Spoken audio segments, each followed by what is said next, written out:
Yo te quisiera hacer una pregunta que me trae. ¿Crees que es por algo anterior o es simplemente por la educación que me han dado?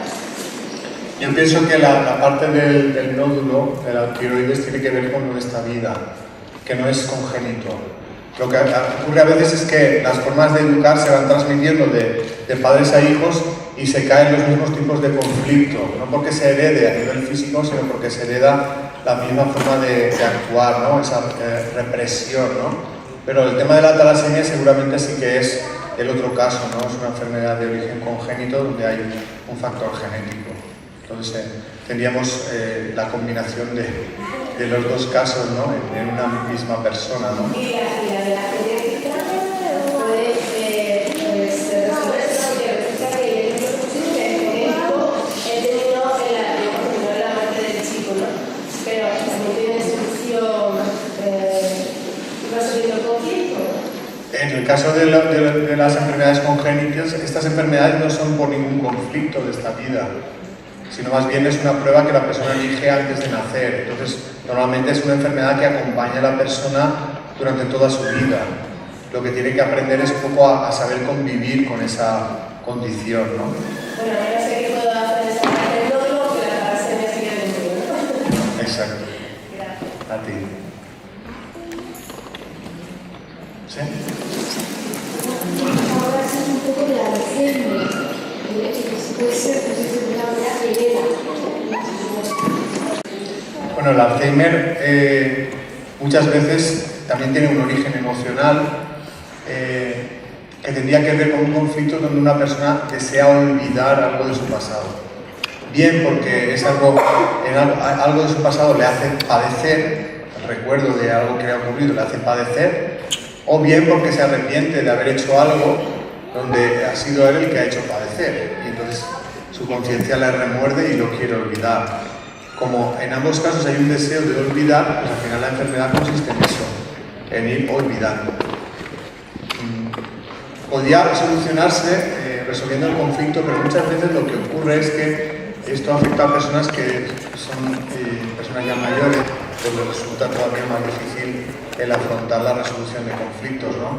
Porque entre que tienen las ideas muy fijas y que la enfermedad va afectando la capacidad mental, pues esas dos combinaciones hacen que resulte complicado la resolución. Y luego la ELA, ¿me habías dicho? Esclerosis lateral amiotrófica. Bueno, en general cuando hay parálisis, no voy a hablar en general de las parálisis, el doctor Hammer habla de conflictos de impotencia, en el sentido de cuando una persona quiere hacer algo y se ve impedida para hacerlo, o se ve obligada a hacer algo que no quiere hacer. En esos casos se pueden producir enfermedades que transcurren como una parálisis muscular, que se produce la parálisis de algunos miembros de su cuerpo. También dependiendo del conflicto, los miembros que se paralizan son unos u otros.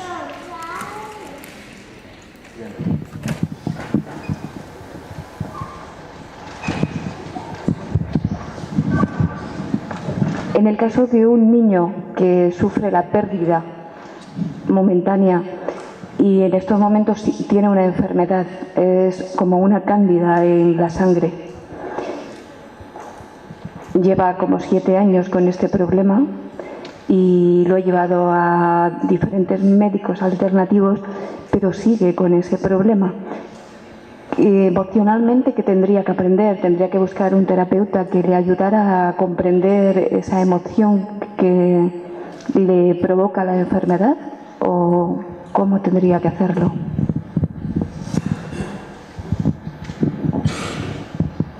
No es una cosa que no se puede responder, pues cada caso es un mundo, ¿no? Entonces habría que conocer la situación del niño y saber si hay un tema emocional detrás o no. Eso sería más cuestión para comentarlo en privado. Pero sí que puede ser que venga de origen emocional y que haya que tratarlo a nivel emocional, y si a lo mejor no mejora es porque el conflicto no se ha resuelto todavía. O tiene épocas de fase de conflicto activo, fase de solución, altibajos, entonces vuelve a recaer, porque la la infección al final sería la fase de solución, pero puede estar recayendo continuamente en el mismo conflicto. Y por eso no cesa, ¿no?, de manifestarlo a nivel físico. ¿Sí? ¿Qué mucosas?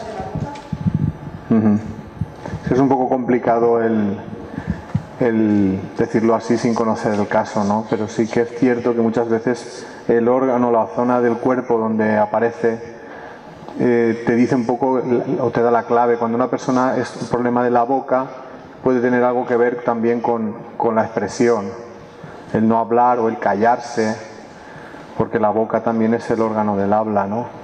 Entonces, pero es muy difícil decirlo sin conocer el caso en particular, ¿no?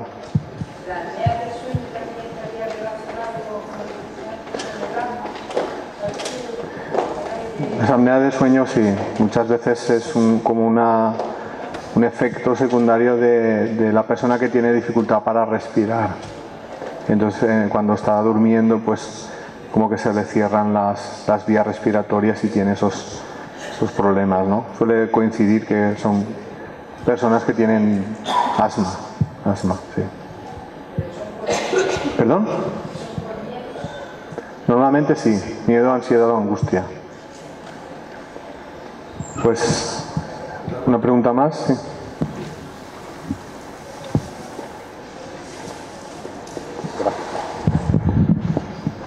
Tengo otoesclerosis. Esto es una enfermedad que se produce cuando estás en el vientre de la madre, no se congelan bien los huesecillos, del oído y bueno, pues vives bien, oyes bien hasta que tienes 27 o 28 años, que entonces cuando empieza eso a degradarse y ya pues tiene que ser intervenido quirúrgicamente para que te pongan un teflón, una cosita ahí y puedas seguir oyendo.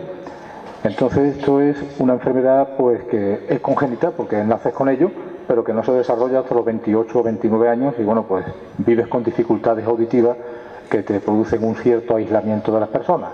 Querría saber si esto es de algo de vidas pasadas o una cosa que yo creo que será de vidas pasadas porque vaya, no viene ya de antes de nacer, ¿no? Normalmente al ser enfermedad congénita suele ser algo de otra vida, ¿no? Uno viene a pasar esa situación, aunque no se despierte en el inicio de la vida, ya viene como con un timer, o sea que cuando llega ese momento se despierta, ¿no? Entonces es aprender a convivir con ello.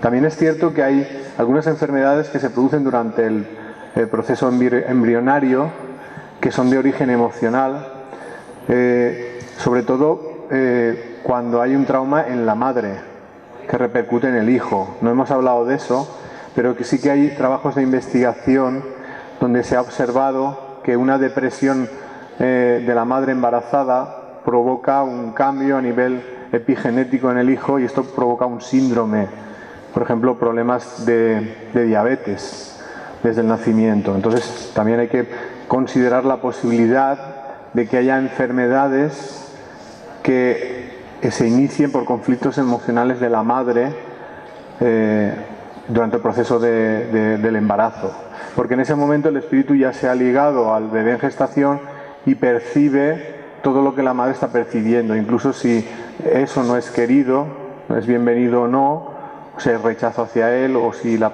madre está triste, pues todo eso puede impactar en el espíritu bebé y esto también puede provocar enfermedades. Pero normalmente casi la mayoría de veces si es congénita suele ser por una experiencia del pasado, pero no podemos descartar también esa posibilidad.